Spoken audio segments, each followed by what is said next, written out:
Dear students, আজকে আমরা দর্শনের বিভিন্ন শাখা থেকে কিছু শর্ট কোয়েশ্চেন দেখে নিই। দর্শনের প্রধান শাখাগুলি কি কি? অধিবিদ্যা, জ্ঞানবিদ্যা, যুক্তিবিদ্যা, নীতিবিদ্যা, সমাজ দর্শন ও রাজনৈতিক দর্শন।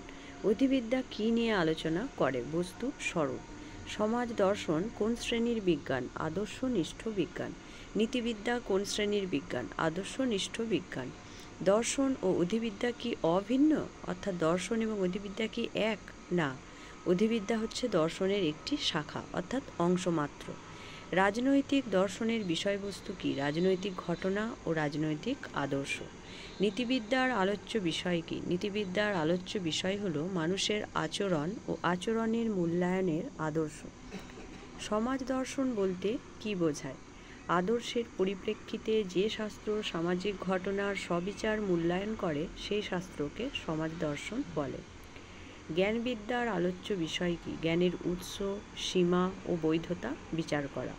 কোন দার্শনিকের মতে দর্শন ও জ্ঞানবিদ্যা অভিন্ন?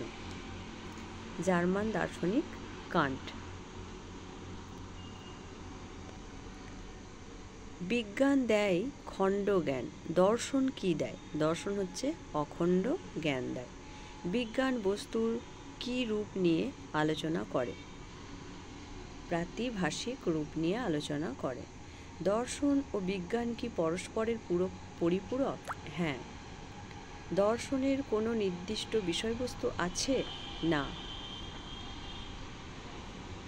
তো আজকে এখানেই শেষ করছি।